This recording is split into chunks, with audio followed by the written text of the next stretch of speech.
Greetings, Gran Turismo enjoyers, and here we are again.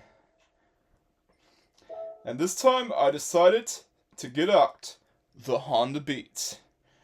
Because for this one, we are going to use it as the basis for something really crazy.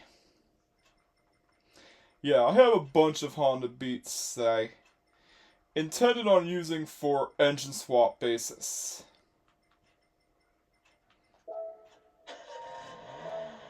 Okay, so we got into the Beat. Now let's get out that engine. Yeah, let's take out that weak 660cc engine and put in the K20. Yeah! Right in the Dente.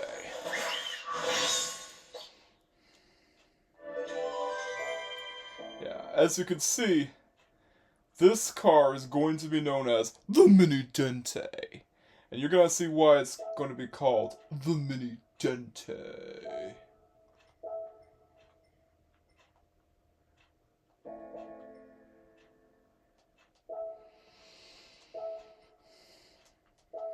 Okay, go. Get some BBS rims.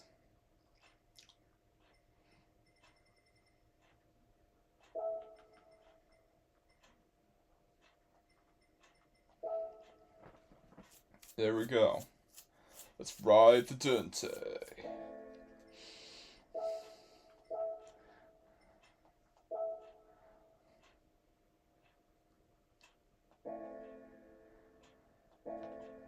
Well, here it is. The Mini Dente. Carson Hocevar, if you're watching this video, I hope this gives you an idea for an insane build in the future. Yeah. Imagine if Carson Hocevar actually decided he wanted to buy a Honda Beat and stuff a K20 engine in it. Just so he could use it as a time attack build or some drag build. Yeah, it's more likely a drag build. Because, well, he's friends with Cletus McFarland and will probably want to show off a drag build as drag strip. Yeah. But anyways, this car falls into the category of a novelty build. Yeah, it's meant for time attack. And it's also one of many Honda Beats that I have their engine swapped. And just like the other ones I have, they also have the Type B rear spoiler. Let's see if it's Type B or maybe Type A, but I'll have to see for myself. Yeah, it's Type B. Yeah, reason why I got Type B on it is to give it that NASCAR look. Yeah. This might be the first ever car that I've made that is based on one of Carson Hocevar's racing cars. Not a big fan of him, but I knew I had to make one because news about his win at Talladega exploded like crazy. People were basically cheering him on like he's the next biggest thing. Yeah, remember when Carson Hocevar was booed at for winning a race? Pepperidge Farm remembers. And I've also did a couple of more builds. Yeah, I've made a fictional racing car called the Lola T9930, which is made specifically for the fictional racing series, the Formula Nations Championship. And it's based directly on the MasterCard Lola T9730 and has a detuned version of the SuperTech FB01 V10. And yeah, there it is. Yeah, so the idea with this racing series is that instead of teams, it will be nations competing against each other, and each nation would have a different driver. So instead of the points tally being put towards the driver, is put towards the nation. And the reason why I made this engine swap build is because of the FIFA World Cup that is getting a lot of hype, and I had to make something that would be made in anticipation for the FIFA World Cup, even though it's a car, not a soccer player. But still, we had A1GP, which had national liveries. And the support series that I decided to make is, well, the Twingo Cup and the Twingo Pro Cup. This is the Pro Cup car. Yeah, it's more powerful than the standard Twingo Cup car, and it's supposed to be the next level. Yeah, so the idea here is that some drivers who, well, if one driver wins the regular Twingo Cup, then they move on to the Twingo Pro Cup. It's supposed to be a step up from the Twingo Cup. And yeah, this is from one of the teams known as Retro Motorsports, and each team has their own cars. And here's the standard Renault Twingo Cup, and yes, I also have descriptions for these fictional cars. Yeah, this one is supposed to be driven by Lenny Loud. As the idea here is that I have fictional characters racing against each other from different universes. Yeah, it's kind of based on someone's serious... Yeah, if I remember correctly, someone made a video series where they played one of the EA Sports NASCAR games and had fictional characters go up against each other in a race. Yeah, so this is the standard Twingo Cup, and it's not engine swap. It's supposed to be it's supposed to use the same engine as the Twingo, whereas the Twingo F2... Wait, it's not Twingo F2, it's Twingo F4. So Twingo F4 uses the same engine as Formula Renault. According to the description, it's modified by, well, Supertech, the same company that made those V10 engines that are basically just rebadged Renault engines. But anyways, let's hand Carson Hocevar's, or at least the car that's based on Carson Hocevar's Talladega winning car, over to our test driver and see how fast it is around the Nürburgring GP. Let's go! Some say that she literally rode the Dente to celebrate Carson Hocevar's amazing first Cup Series victory and his Texas Truck Series win, but all we know is she's called Bobby Fletcher. I've driven this car before, and it is really sketchy to drive. And Bobby Fletcher's trying her best to not oversteer it because, well, this car has a lot of oversteer. It's also using sport soft tires because it's under the category of a novelty build, and all novelty builds have to use sport softs. Alright, here she goes to the first corner, known as the Castrol S. Well, known as the Castrol S. And into the Mercedes arena. Yeah, this car has a lot of wheel spin. And it can be very slidey.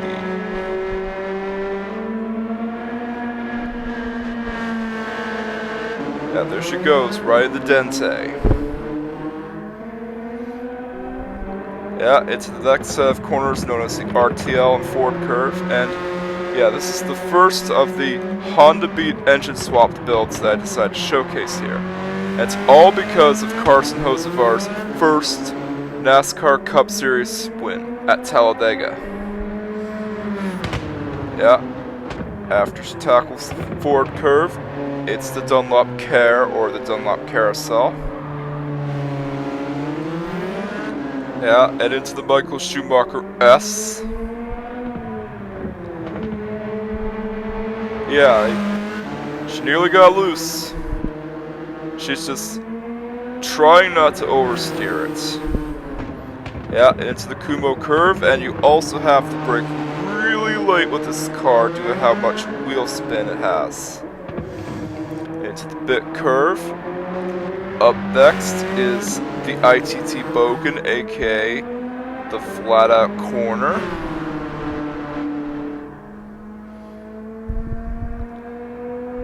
Yeah, she's doing a good job at trying not to oversteer it. Yeah, and into the Vidal chicane, and into the final corner, known as the Coca-Cola curve. Ride the Dente. Yeah, if I sung the full song, it would get copyright claimed. And across the line! Up next is the Renault Twingo Cup, or specifically, the one that's supposed to be driven by Lenny Loud in the upcoming video series. As of right now, the Mini Dente is the only livery that I plan on uploading. And yeah, this car was meant for beginners.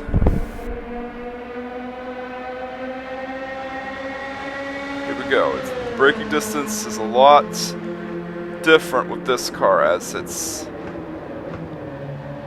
meant for beginner drivers. And here we go into the Castro S. It is a very slow car, but again, it's meant for beginners. And into the Mercedes Arena. This might be the slowest race car build that we have so far.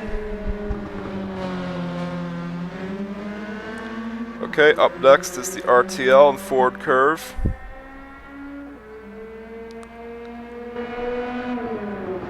Yeah, she said that the last time that she drove something like this was many years ago, when she was in her teenage years. Yeah. Says a lot, doesn't it? And into the Dunlop Carousel.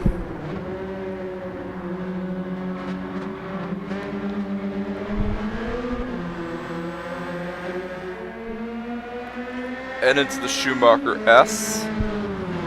And because of the low speeds, you could actually take the corners flat out. Well, almost. And into the Kumo curve. Handled it pretty well.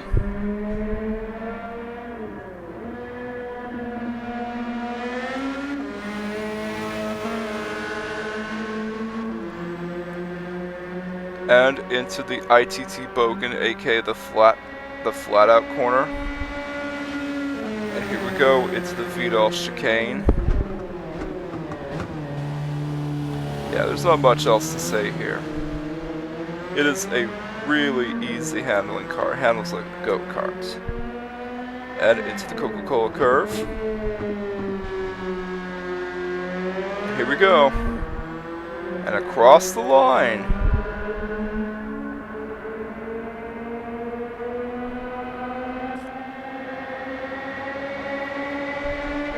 Up next is the Supertech Twingo F4, which is a car that is used in the fictional championship called the Renault Twingo Pro Cup. And it's supposed to be much harder to drive than the Renault Twingo Cup, as it is a step up. And this one is owned by Retro Motorsports, and it will also be driven by one of the fictional drivers in Super Monaco GP, which happens to be based on a real-life driver, and he's retired from full-time competition now. But anyways, into the first corner, known as the Castrol S.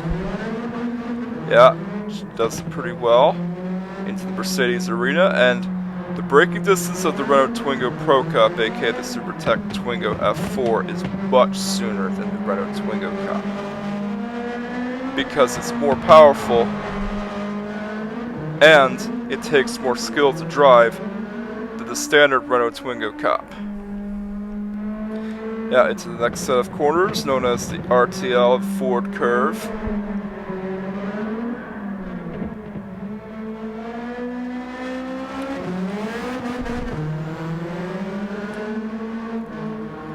Yeah, into the Dunlop Carousel. Trying not to understeer there. This car has immense understeer because it's, well, front-wheel drive. But the understeer isn't usually as bad as most other front-wheel drive cars, though. You can still control it. That's just a Discord ping going off in the background. And into the Schumacher S.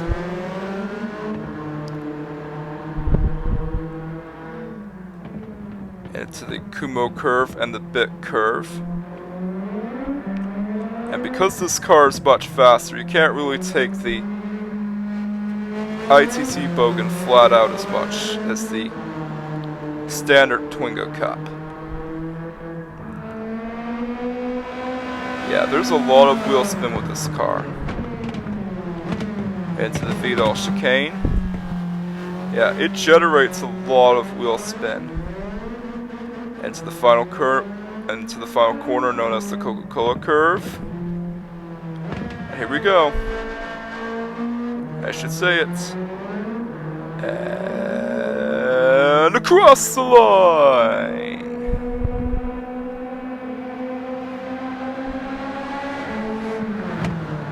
And last but certainly not least is the Lola T9930, which again is a fictional race car that comes from a fictional championship. Yeah, known as the Formula Nations Grand Prix. Or the Formula Nations Championship. Or however you want to call it, but anyways. This car has a lot more downforce than the other two, and the braking distance is much sooner. Yeah, there she goes into the first corner, known as the Castro S. Here she goes into the Mercedes arena. And yeah, it's not nearly as fast as the Zanardi tribute car that I made, but it's still pretty fast. Yeah, and up next is the RTL Ford Curve. And yeah, this car is detuned because, well, they still want Formula 1 to be the fastest open wheel series. So that's why it's detuned to 591 horsepower. And up next is the Dunlop Care, or the Dunlop Carousel. Yeah, and the Michael Schumacher S, which you can take flat out, thanks to its immense downforce. Yeah, and into the Kumo curve and the Bit curve.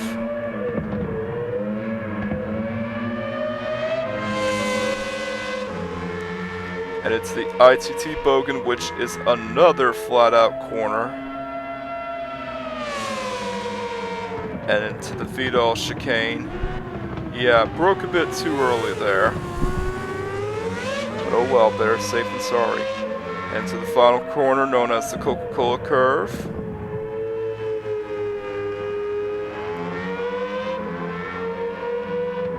And across the line! Let's see where this puts all of our builds on the leaderboard.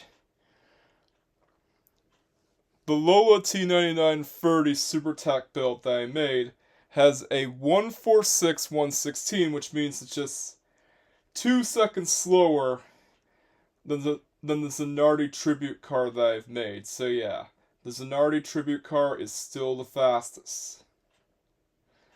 But the Lola T9930 was close to beating it. And the other two fictional race cars that I have, the SuperTech Twingo F4 and the Renault Twingo Cup car, have a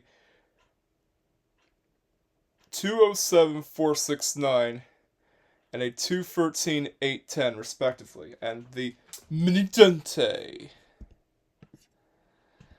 has a time of a 2:12.676, which means it is the current record holder for the novelty builds that I've made. Yeah. It is much faster than the PlayStation car. But anyways, let's see which one is fastest in a straight line. Here we go. Gonna go over to Special Stage Route X.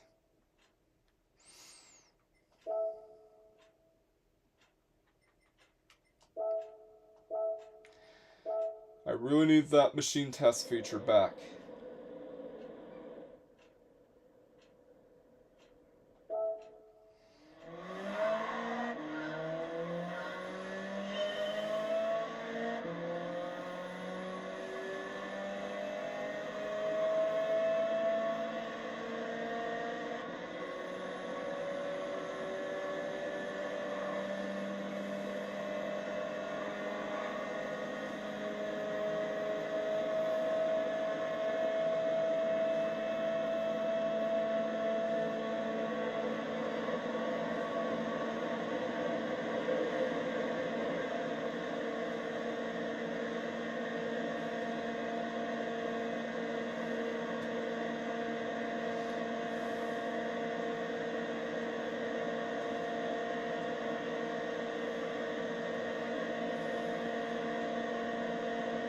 And it has a top speed of 238 miles per hour.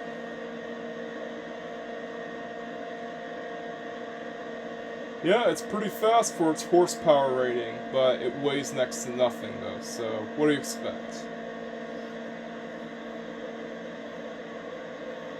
You're definitely riding the Dente.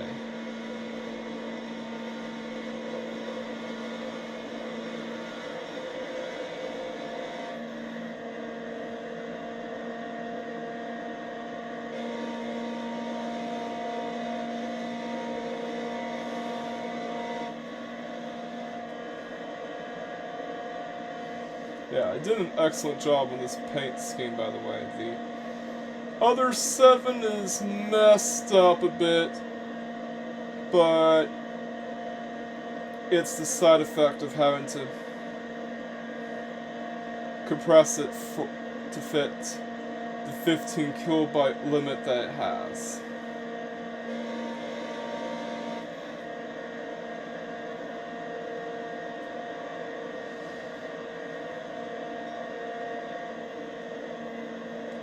Yeah, I knew I had to make this scheme because Carson Hocevar's Talladega win was big news, man. Sadly, you can't use this car in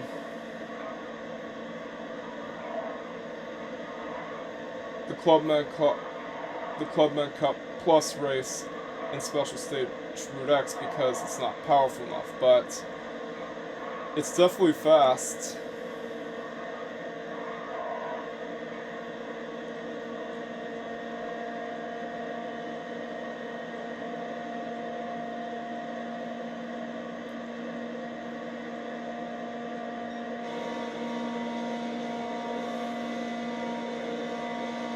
.243 miles per hour.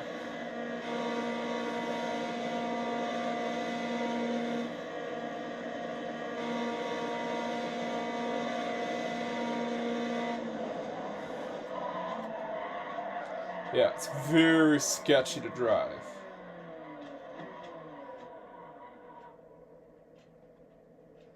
Let's move on to the next car.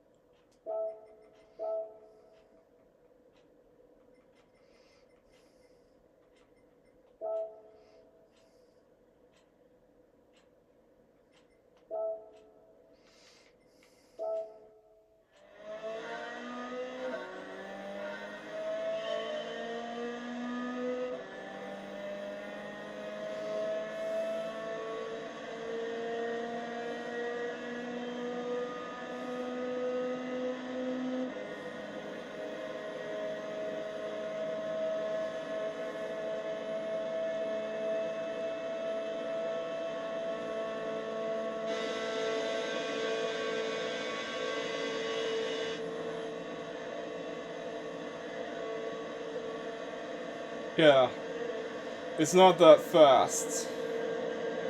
Because it is meant to be an amateur level race car.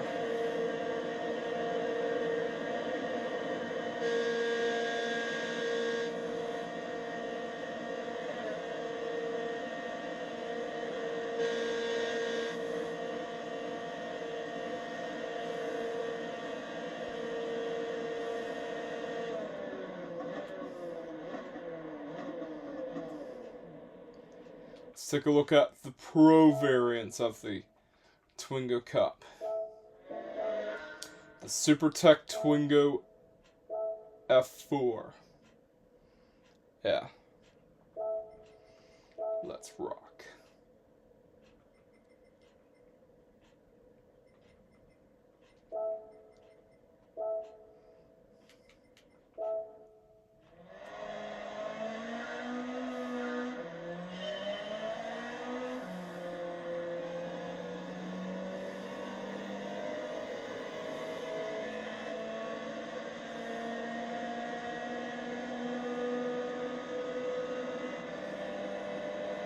And yeah, it is much faster than the other Twingo Cup.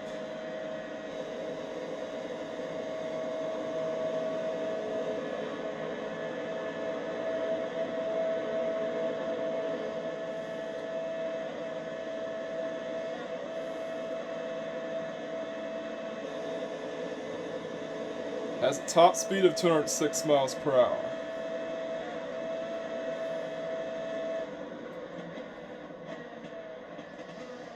A couple of these paint schemes will not be released until I make those videos.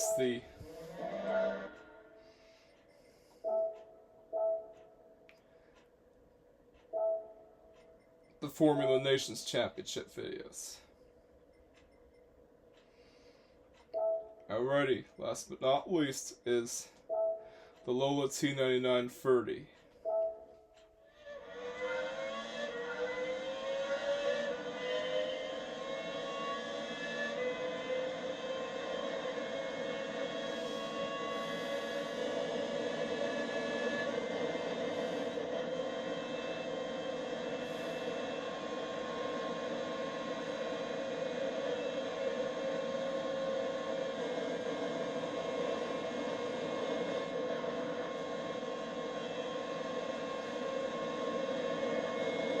Yeah, it's not that fast.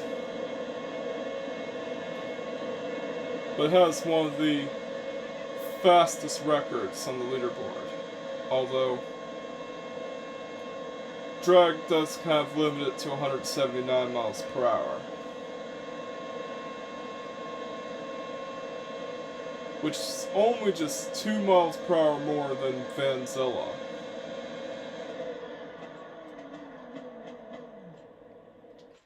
But it brakes phenomenally.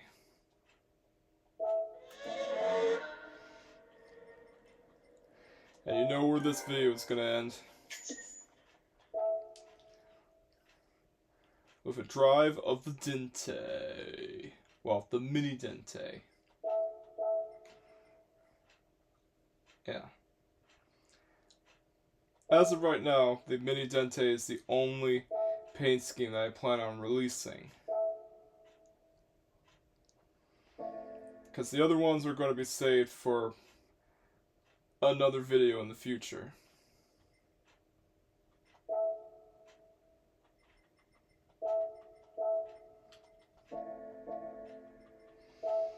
Let's ride the Dente.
It really pops, doesn't it?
So there you go, I rode the Dente to Victoriente.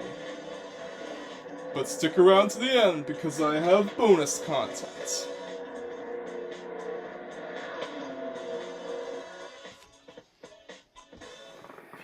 Greetings, IndyCar enjoyers, and welcome to the month of May. First up is the Sancio Indy GP. This year's Indy GP begins with Alex Palou jumping to the lead. A huge incident occurs with Scott Dixon getting involved with Khalil Calais, and the race gets yellow flagged. The race restarts with Palou continuing to lead. Holy crapper! Kirkwood gets past Malukas for second, but he isn't able to get past Palou. Palou continues to lead the race. Even on lap 14, no lead changes. Dixon comes down to pit road. Armstrong and a few more drivers come down to pit road. Newgarden and Award come down to pit road. Rossi stalls, and the race gets yellow flagged again, and yeah. This is where it turned into controversy because Alexander Rossi stalled and, well, apparently IndyCar doesn't do local yellow, so that would have brought out a local yellow, but instead it brought out a full course yellow, because, well, IndyCar logic. And he also walks back to pit road and we get an interview with him during the yellow flag period. Both Palou and Kirkwood come down to pit road. Palou beats Kirkwood on pit road. And that is why Alex Palou is so good. He's a master at what he does, and has a masterful pit crew that executes the stops pretty well. The race restarts with Will Power and David Malukas bound for the lead. Lundgaard holds off Rahal. Another incident occurs, and the race gets yellow flagged. Felix Rosenquist got involved in the incident itself. Power comes down to pit road. The race restarts again with Malukas continuing to lead. Palou is in 12th and got past Calais. Kirkwood gets past Ericsson. Before you know it, he's now in 8th. Alex Palou comes down to pit road to get the new soft tires. Kirkwood is next to come down to pit road, and he has more issues on pit road. Ah, crap, here we go again. We also get an interview with Caitlin Holding, who is one of the pit crew members for Kiffin Simpson. The race restarts with Malukas continuing to lead. Rahal and Newgarden make their pit stops. Malukas is next to come down to pit road and has engine issues. Lundgaard and Foster are next to come down to pit road. Power is back in the lead. So far, not much is going on. Palou comes down to pit road while Malukas attempts the Verstappen strat. Lundgaard pits in, but Malukas stays out until he eventually decides to pit in. A battle for the lead continues, and Lundgaard gets past Malukas. Dang it! Seriously, I don't want a friggin' rando like Christian Lundgaard to win the race. I'm more of a Palou guy, man. I'm more of an Alex Palou fan. I'm not much of a fan of this Christian Lundgaard fella. Lundgaard continues to lead. Ferrucci loses control. With 2 to go, Lundgaard continues to lead, and for the first time, Palou doesn't win. Yeah, it was disappointing that Alex Palou didn't win. I'm always rooting for Alex Palou to win. But he at least finishes in the top 5. Yeah, I want Palou to win. The race is alright, but it would have been a lot better had Alex Palou got his back-to-back win, or even better, had David Malukas got his first career victory in IndyCar. That would have been amazing. It gets a 7 out of 10. Indianapolis GP is a simple track, and I definitely do agree with David Malukas here. The layout is very simple and the races are not the best, but hey, it at least is the start of the month of May, and it's basically an appetizer to the main course. The main course being the Indy 500, so we'll go back to IndyCar action once we go to the Indy 500. But anyways, it's time to sign off. Thank you for watching. If you like this video, then you know what to do. Don't forget to like, comment, subscribe, hit the notification bell just in case I haven't already done so. Catch you guys next time, and peace out.